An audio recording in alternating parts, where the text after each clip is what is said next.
J'ai suivi une vidéo où quelqu'un disait que quand une femme loue une grande maison, peut-être qu'on peut payer à 500 et quelques mille, le plus souvent ces femmes-là, elles ne travaillent pas. Elles ne travaillent pas, mais elles ont mis en place une stratégie pour pouvoir faire payer cette maison et payer les charges de cette personne-là par d'autres personnes. Mais moi, je dirais que lorsque une femme loue une grande maison, c'est pas elle qui paye. Ça se rejoint un tout petit peu, mais lui, il a dit ces femmes-là ne travaillent pas parce que celle qui travaille ne pourra pas aller prendre ce genre de maison.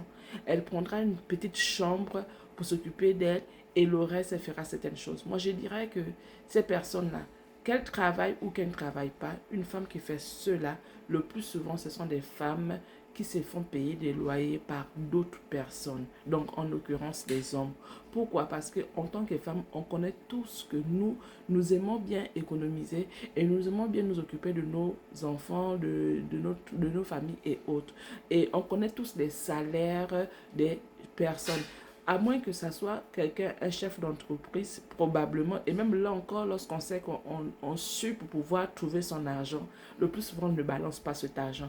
On balance l'argent qui arrive facilement, mais l'argent qu'on sait qu'on a transpiré pour pouvoir l'avoir, le plus souvent, on ne balance pas cela. Donc, ces femmes-là qui louent les grandes maisons, moi, je crois que ce sont des personnes qui ne payent pas leur loyer. C'est d'autres personnes qui payent à leur place.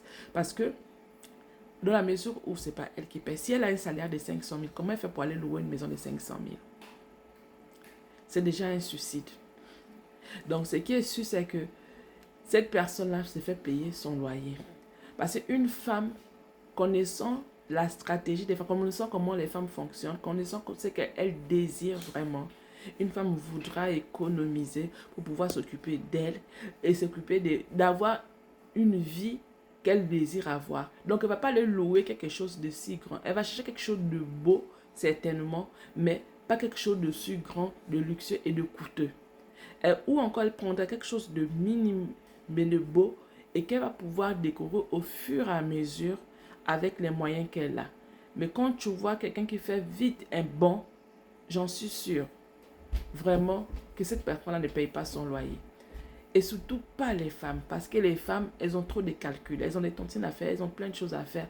Donc une femme ne va pas aller jeter son argent, je vais dire ça comme ça, vraiment jeter son argent pour aller louer quelque chose de grand. À moins que ce soit quelqu'un d'autre qui paye pour elle ou quelqu'un d'autre qui l'aide à payer cette maison. Donc ça veut dire qu'elle donne un montant et la personne paye un autre montant. Mais seule, je doute fort. Je doute fort. Vraiment, excusez-moi pour les femmes qui le font, mais je crois que pour celles qui le font réellement, ce sont des chefs d'entreprise, certaines femmes qui ont déjà atteint un certain niveau et qui veulent maintenant vivre leur vie avec l'argent qu'elles travaillent, mais pas quelqu'un qui débute et autres. Ça m'étonnerait. Sinon, c'est un suicide.